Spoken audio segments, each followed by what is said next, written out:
Hello കൂട്ടുകാരെ, എല്ലാവർക്കും നമസ്കാരം. ഇന്ന് നമുക്ക് മത്തി മുളകിട്ടത് എങ്ങനെ തയ്യാറാക്കാമെന്ന് നോക്കിയാലോ.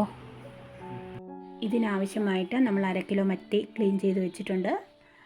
ആദ്യമേ തന്നെ പാൻ അടുപ്പത്ത് വെക്കുക. പാനൊന്ന് ചൂടായതിന് ശേഷം അതിലേക്ക് 4 ടേബിൾ സ്പൂൺ വെളിച്ചെണ്ണ ഒഴിച്ചു കൊടുക്കാം. വെളിച്ചെണ്ണ ഒന്ന് ചൂടായതിന് ശേഷം അതിലേക്ക് 1/4 ടേബിൾ സ്പൂൺ ഉലുവ ഇട്ട് കൊടുക്കുന്നു.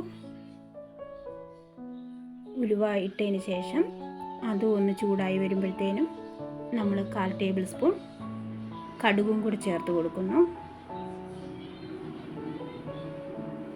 കടുക് ഒന്ന് പൊട്ടി വരുമ്പോഴേക്കും അതൊന്ന് പൊട്ടി വന്നതിന് ശേഷം നമുക്ക് അതിലേക്ക് 10 ചുള വെളുത്തുള്ളി ഇട്ട് കൊടുക്കാം.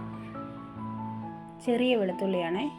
അതിലേക്ക് നമുക്ക് ഇഞ്ചിയും കൂടെ ഇട്ട് കൊടുക്കാം. അതിൻ്റെ കൂടെ 2 കഷ്ണം പച്ചമുളകും ഇട്ട്, പിന്നെ 10 ചുള ഉള്ളി അരിഞ്ഞു വെച്ചിട്ടുണ്ട്. ഉള്ളിയും കൂടെ നമുക്ക് അതിലേക്ക് ചേർത്ത് കൊടുക്കാം. പിന്നെ 2 തക്കാളിയും കൂടി അരിഞ്ഞു വെച്ചിട്ടുണ്ട്. അതും കൂടി ഇതിലേക്കിട്ട് നന്നായി നമുക്കൊന്ന് ഇളക്കി കൊടുക്കാം. ഇതിന് നമുക്ക് 2 ടേബിൾ സ്പൂൺ കാശ്മീരി ചില്ലി എടുക്കണം. 1/4 ടേബിൾ സ്പൂൺ മഞ്ഞൾപ്പൊടി,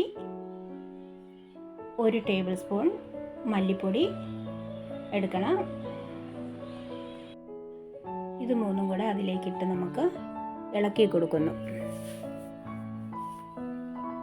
എരിവ് വേണ്ടവർക്ക് ഇച്ചിരി സാദാ മുളക് പൊടിയും കൂടെ ചേർക്കാം. ഞാൻ കാശ്മീരി ചില്ലിയാണ് എടുത്തിരിക്കുന്നത്. ഇത് നന്നായി ഒരു ബ്രൗൺ നിറമാകുമ്പോഴത്തേന് നമുക്ക് 1 കപ്പ് വെള്ളവും കൂടെ ഒഴിച്ചു കൊടുക്കാം. അത് നന്നായിട്ടൊന്ന് ഇളക്കിയ ശേഷം അതിലേക്ക് നമുക്ക് 2 ചുള പുളിയും കൂടി ഇട്ട് കൊടുക്കണം. പിന്നെ നമുക്ക് കഴുകി വെച്ചിരിക്കുന്ന ക്ലീൻ ചെയ്ത് വെച്ചിരിക്കുന്ന മത്തി ഇത് തിളച്ച് കഴിയുമ്പോഴത്തേന് അതിലേക്ക് നമുക്ക് ഇട്ട് കൊടുക്കണം. നന്നായിട്ടൊന്ന് തിളച്ചതിന് ശേഷം ഇട്ട് കൊടുക്കാവുള്ളേ. ഇട്ട് കൊടുത്തിട്ട് നമുക്ക് ആവശ്യത്തിനുള്ള ഉപ്പും കൂടെ ചേർത്ത് കൊടുക്കണം.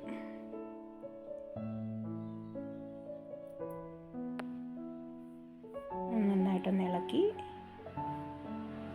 ഇളക്കിയിട്ട് ഉപ്പും ഇട്ട് കൊടുത്ത്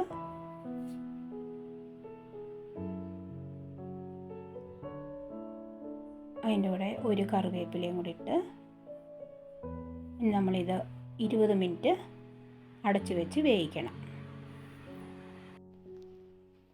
അങ്ങനെ നമ്മുടെ മീൻകറി റെഡി ആയിട്ടുണ്ടേ. അതിലേക്ക് നമുക്ക് 2 കറിവേപ്പില ഇടുന്നു. 1 ടേബിൾ സ്പൂൺ വെളിച്ചെണ്ണയും കൂടെ, പച്ച വെളിച്ചെണ്ണയും കൂടെ ഒഴിച്ച് നമുക്ക് നന്നായിട്ടൊന്ന് ഇളക്കി കൊടുത്ത് എടുക്കാം. എല്ലാവരും ഇതൊന്ന് ട്രൈ ചെയ്ത് നോക്കണേ. എന്നാൽ നമുക്കിനി കഴിച്ചാലോ. ഞങ്ങൾക്കിന്ന് ചപ്പാത്തിയുടെ കൂടെയാണേ. കപ്പയുടെ കൂടെയോ ചക്കയുടെ കൂടെയോ ഏതിൻ്റെ കൂടെ കഴിക്കാനും നല്ല ടേസ്റ്റാണേ. ഈ വീഡിയോ ഇഷ്ടപ്പെട്ടാൽ ലൈക്കും സബ്സ്ക്രൈബും ചെയ്ത് എന്നെ സപ്പോർട്ട് ചെയ്യണേ.